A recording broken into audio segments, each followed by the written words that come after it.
Hello everyone, it's me, Clayton, and I just saw Dora and the Lost City of Gold.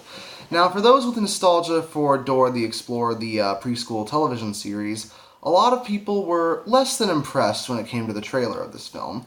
It looked like it was going to be an absolute disaster.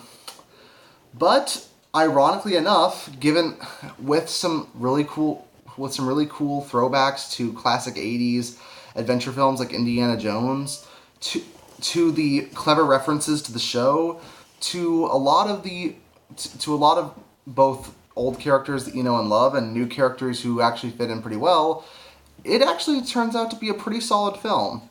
But let's get to the story, shall we?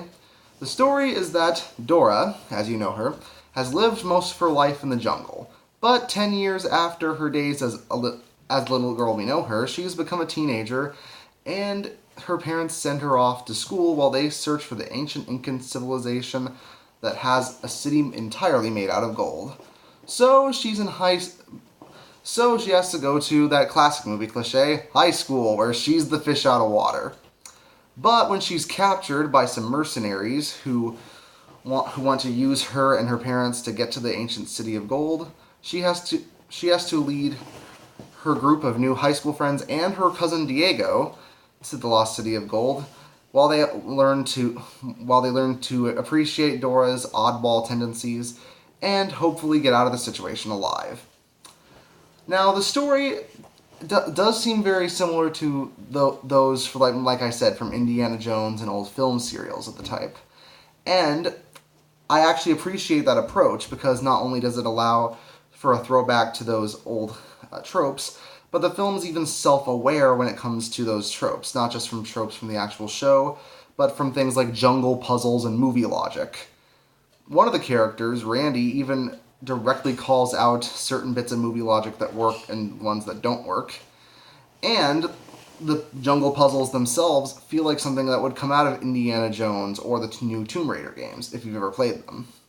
On top of that, the actors chosen are pretty good for the roles, particularly Dora's, who not only captures Dora's endless positivity, but she's also generally upbeat and has a great singing voice as well.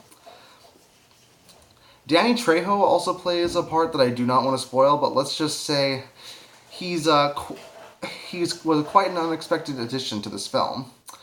And Benicio del Toro actually does the voice for Swiper. And anyone who's seen him as the Collector from Guardians of the Galaxy 2 knows he is excellent with comedy, and here it's no exception. And the other actors handle their roles pretty well.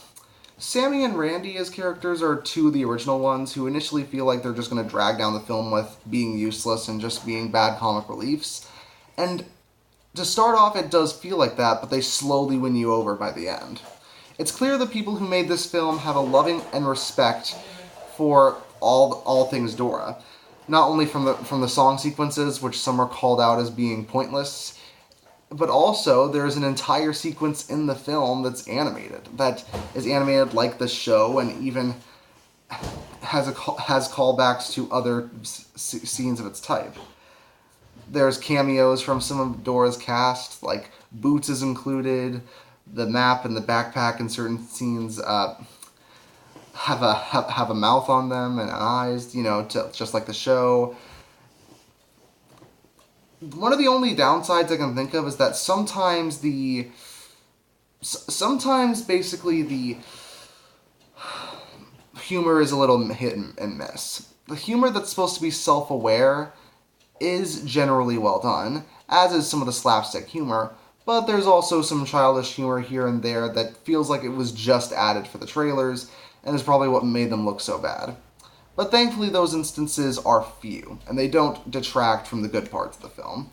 It just feels like it's not the advertising they should have gone for. So yeah, Dora and the Lost City of Gold is not only perfect for fans of the original series, but I also consider it a decent kids' adventure film in its own right.